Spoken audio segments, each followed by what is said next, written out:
RTI Live News. Ask for right. RTI Live News की स्वागतम. దేశంలో మహిళలపై లైంగిక వేధింపులు ఆకృత్యాలు రోజురోజుకు పెరిగిపోతూ ఉన్నాయని ఇప్పుడే పుట్టిన పసికందు నుండి పండు ముసలి వరకు వయోభేదం లేకుండా అత్యాచారాలకు గురి కావడం బాధాకరమని దేశంలో ఇటువంటి చర్యలకు పాల్పడే వారికి ఇంకా కఠిన శిక్షలు విధించాలని గుడ్ టచ్ బ్యాడ్ టచ్ పై పిల్లలకు అవగాహన కల్పించడం పెద్దల తల్లుల టీచర్ల బాధ్యత అన్నారు.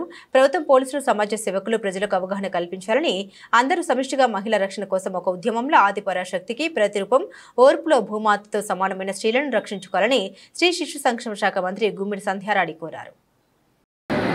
చెప్పులు చీపులు పట్టుకొని మన దగ్గరికి వస్తారు. ఎందుకంటే అప్పటికే 10-15 లక్షలు ఖర్చు పెట్టేస్తారు కాబట్టి.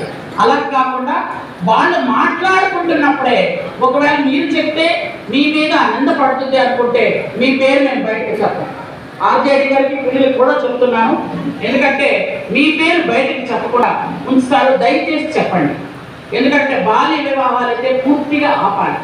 14-15 సంవత్సరాల పిల్లలు పెళ్ళిళ్ళు చేసేస్తే వాళ్ళకి పిల్లలు పుట్టేస్తే వాళ్ళు ఎలా ఉంటారు? వాళ్ళ పరిస్థితి ఏంటి? ఇలాంటి పరిస్థితి అయితే మాత్రం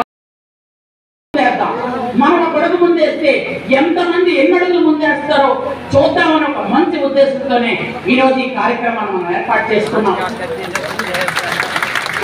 ముఖ్యంగా ఎందుకంటే నా సోదరులు అంగన్వాడీ టీచర్లు ఆయాలకి నేను ఒక విజ్ఞప్తి చేస్తాను. ముఖ్యంగా మీరందరూ కూడా చేశారు అంటే కళ్ళ నీళ్ళు వచ్చే వెంటనే అంటే ఒక పిల్ల ఒక ఆడపిల్ల అక్కడ ఒక అత్యాచారం జరిగినా లేదా ఒక అమ్మాయి మామూలుగా చంపేసినా లేదా ర్యాగింగ్ చేసి అమ్మాయి ఆత్మహత్య చేసుకున్నా ఏ విధంగా అయినా ఆ తల్లి కానీ ఆ చెల్లి కానీ వాళ్ళ అక్క కానీ గుండెలు బాదుకొని ఏడుస్తున్నటువంటి సంఘటన వాళ్ళు కళ్ళ కట్టడి చూపించారు. ఇక్కడ రోజు మనం చూస్తున్నాం కానీ రోజు చూసిన కొంతమంది మానవ మృగాలకి కళ్ళు మాత్రం తెరవట్లేదు.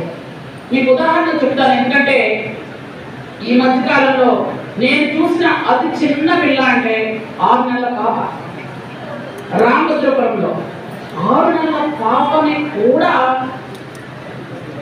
అంటే చెయ్యాలి అనుకున్నారు అంటే వాడు మనిషి పశువు ఒకసారి ఆలోచించండి.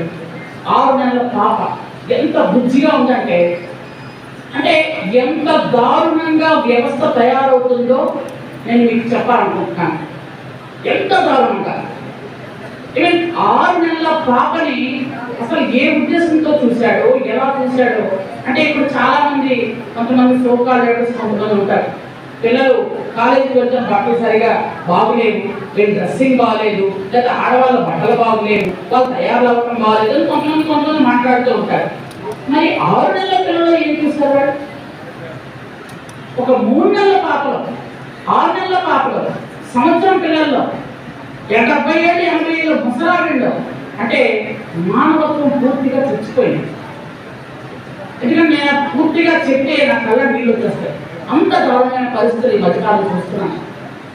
భరించుకోలేకపోతున్నాను.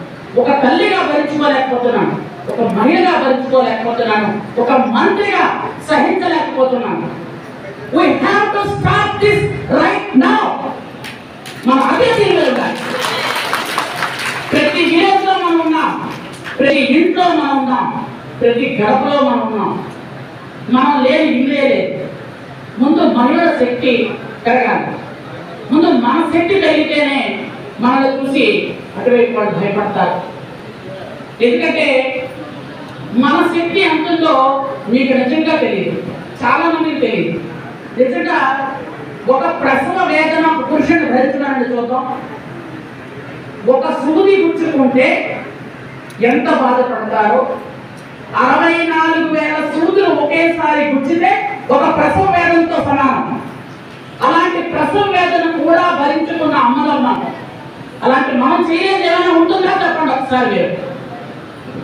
కాబట్టి మనం చేయాలి. మన పిల్లల్ని మనం అంత జాగ్రత్తగా పెంచాలి. మన పిల్లలకు కూడా మనం జాగ్రత్తలు చెప్పాలి. మన పిల్లలకు కూడా ఇలా పెద్దవాళ్ళందరూ చెప్పినట్టుగా ఇంట్లో ఎలా ప్రవర్తించాలి, ఎవరైనా వాళ్ళని ముట్టుకుంటే గుడ్ టచ్ బ్యాడ్ టచ్, ఎవరైనా ముట్టుకుంటే వాళ్ళు ఏ విధంగా ముట్టుకుంటున్నారు, వాళ్ళు ఏ ఉద్దేశంతో ముట్టుకుంటున్నారు అనేది పిల్లలకు మనం తెలియచేయాలి. అలాగే మనం ఇంట్లో ఏ విధంగా ఉంటామో బయట పిల్లలు ఆ విధంగానే ఉంటారు. తల్లి ఇంట్లో ఇందాక జేసీ గారు చెప్పారు, మా మదర్ ఉద్యోగం చేయాలి అనుకున్నారు, బయటకు వెళ్ళాలి అనుకున్నారు, అందుకే నేను కూడా ఉద్యోగం చేయాలనుకున్నాను, చదువుకోవాలనుకున్నాను. ఎందుకంటే ఆవిడ